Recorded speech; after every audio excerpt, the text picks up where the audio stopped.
और कुरान पाक ला करके जुनैद बगदादी के सामने रखा और कहा, जुनैद क्या ये मेरे नबी की तस्वीर नहीं है? आंखें देखना हो तो पढ़ो, मा ज़ागल बसर व मा तगा। चेहरा देखना हो तो पढ़ो, वद्दुहा वल्लैलि इज़ा सजा। हाथ देखना हो तो पढ़ो, वमा रमैत इज़ रमैत वलाकिन्न अल्लाह रमा। अगर कदम देखना हो तो पढ़ो, ला उक़सिमु बिहादल बलद व अंत हिल्लुम बिहादल बलद। अगर सीना देखना हो तो पढ़ो, अलम नशरह लक सदरक व वदअना अन्का विज़रक। अगर इस नबी की गुफ्तार देखना हो पढ़ो, वमा यंतिकु अनिल हवा इन हुवा इल्ला वहयु यूहा। इस महबूब की अताएं देखना हो तो पढ़ो, इन्ना आतैना कल का नारे तकबीर। अगर पढ़ना है तो कंजुल ईमान से पढ़ा करो। जहां बरेली का इमाम ये भी बताएगा, कुरान पढ़ने वाला अपने नबी को ये नहीं कहेगा मेरा नबी मेरे जैसा था या उसका इल्म ऐसा था वैसा था, बल्कि बरेली का इमाम बताएगा कुरान पढ़ने वाला अपने नबी को यूं कहेगा, सरवर कहूं कि मालिक मौला कहूं तुझे, बागे खलील का गुले ज़ैबा कहूं तुझे, तेरे तो वस्फ है तनाही से है बरी, हैरान हूं मेरे शाह मैं क्या क्या कहूं तुझे। लेकिन रज़ा ने खत्म सुखन इस पे कर दिया, खालिक का बंदा खल्क का आका कहूं। हमारा शिवा है पूरी दुनिया में कि सिर्फ और सिर्फ रसूल पाक की गुलाम कौम ऐसी है जो एक मिनट में पूरा सन्नाटा तारी कर सकती है। किसी ने एक साहब से पूछा था, वेल ट्रेन्ड फौज जो होती है, चाहे वो अमेरिका की हो कि रशिया की हो कि जापान की हो चाइना की हो, उनसे पूछा गया कि अगर 10,000 फौज को सफों में खड़ा करना हो और उनको रेडी करना हो तो आपको कितना टाइम लगेगा? किसी के बारे में कहा कि अमेरिकी फौज के लिए हमें 4 घंटे लग जाएंगे, हम तरतीब दे देंगे। रशियन फौज के लिए 3 घंटे लग जाएंगे, चाइनीज और एक्टिव हैं, 2 घंटे में अपनी सफें तरतीब कर लेंगे। उस मुसलमान दानिश्वर ने कहा, अल्लाह का करोड़ों एहसान है, 1 लाख से ज्यादा का मजमा होता है हरम काबा में भी और हरम रसूल में भी। इमाम सिर्फ 1 मिनट में कहता है सफे दुरुस्त कर लो, किसी को डंडा मारने की जरूरत नहीं, सबकी सफे खुद दुरुस्त होती है। ये कौम है जो अपनी सफे खुद दुरुस्त करती है। मस्जिदों में, जुमा में, ईदगाह में जाकर कोई लकड़ी लेकर नहीं फिरता कि अपनी अपनी सफे दुरुस्त कर लो। हर एक को इतना शऊर है कि अपनी सफे कैसे दुरुस्त की जाती है। जब आपको अल्लाह ताला ने ये नेमत अता की है, मस्जिदों में सफे दुरुस्त कर सकते हैं 1 मिनट के अंदर, ईदगाह में 1 मिनट में हमारी सब दुरुस्त हो सकती है। ऐ नौजवानों, दुनिया को ये बताओ, सिर्फ मस्जिद और ईदगाह नहीं, दुनिया के हर मैदान में हम अपनी सफे दुरुस्त कर सकते हैं। सुभान अल्लाह। हर मैदान में हमारी सब दुरुस्त हो सकती है। ये अल्लाह की तरफ से दी हुई बहुत बड़ी नेमत है। बस अब मजमा जो खामोश है और मुतवज्जे है, अब मेरी बात को आगे मैं बढ़ाता हूं, तवज्जो से सुने।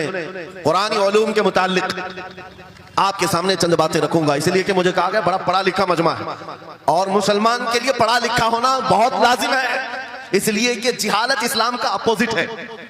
जिहालत इस्लाम का अपोजिट है।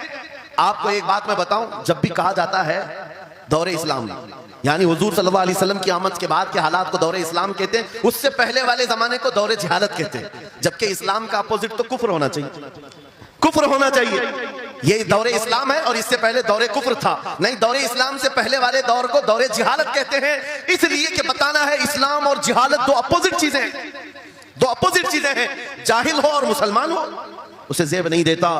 जिस कौम पर आने वाली किताब हिदायत का पहला लफ्ज इक़रा से शुरू होता है, इक़रा बिस्मि रब्बिकल लज़ी खलक़, कुरान का पहला लफ्ज जो आया है वो किस नाम से आया? पढ़ो अपने रब के नाम से, पढ़ो अपने रब के नाम से।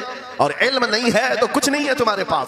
इमाम गजाली तो फरमाते अन्नासु कुल्लुहुम मौता इल्ला अल उलमा, ये सारे इंसान मुर्दा हैं, जिंदा अगर कोई है तो इल्म वाला है, इल्म वाला जिंदा है।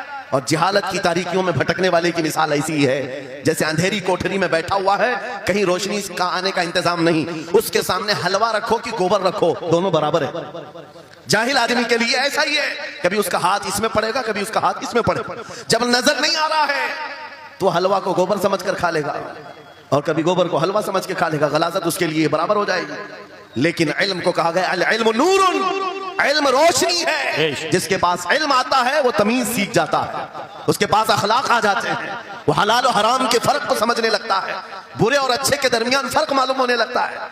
इसीलिए मेरे अजीजों, मुझे बड़ा गर्व है और फख्र है, हमारी ही खानकाह से आवाज आती है आधी रोटी खाएंगे और बच्चों को पढ़ाएंगे। बेशक, क्यों? बेशक। उस अजीम खानकाह से आवाज दी गई, क्यों? सिर्फ इसलिए नहीं कि तुम बड़े होकर के डॉक्टर बनोगे, इंजीनियर बनोगे। लोगों की नजर में अब बात यही रह गई, पढ़ा इसलिए जाता है कि डॉक्टर बनना, इंजीनियर बनना है और कमाना है, बहुत कमाना है। इल्म जो है आज कमर्शियल बना लिया गया। इल्म इसलिए नहीं, इल्म इसलिए हासिल किया जाता है कि बंदा खुदा को पहचाने, बंदा अपनी हकीकत को पहचाने, जिंदगी गुजारने के उसलूब उसे मालूम हो जाए। इल्म इसलिए सिखाया जाता है। बहुत सारे लोग सिर्फ नौकरी के लिए ही समझते हैं कि इल्म हासिल करना चाहिए, नौकरी के लिए नहीं, अपने अखलाक को बुलंद करने के लिए इल्म आना बहुत जरूरी है।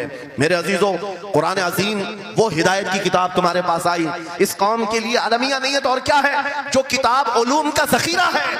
आज दुनिया उस किताब पर रिसर्च कर करके नए इल्म फनून हासिल कर रही है। उस किताब को तो हम मुर्दों पर पढ़ने के लिए रखे हैं। वो कुरान अजीम जो हिदायत की किताब और सारे उलूम का सर चश्मा है, उस किताब को कहां पढ़ते हैं? मैयतों पर। किसी का इंतकाल हो गया तो तीजे में पढ़ेंगे, चेलुम में पढ़ेंगे, 9वें में 20वें में पढ़ेंगे। वो ईसाले सवाब के लिए सिर्फ रखा गया, और उससे थोड़ा आगे बढ़ गए तो कसम खाने के लिए कुरान। आओ चलो हम कसम खाते कुरान पे हाथ रख करके, कुरान पे हाथ रख के। मियां क्या कुरान कसम खाने की किताब है? कुरान की वो आयत मैंने सबसे पहले पढ़ी, अल्लाह फरमाता ज़ालिकल किताबु ला रैब फीह, ये वो किताब है जिसमें शक की गुंजाइश नहीं, और ये हिदायत है परहेजगारों के लिए।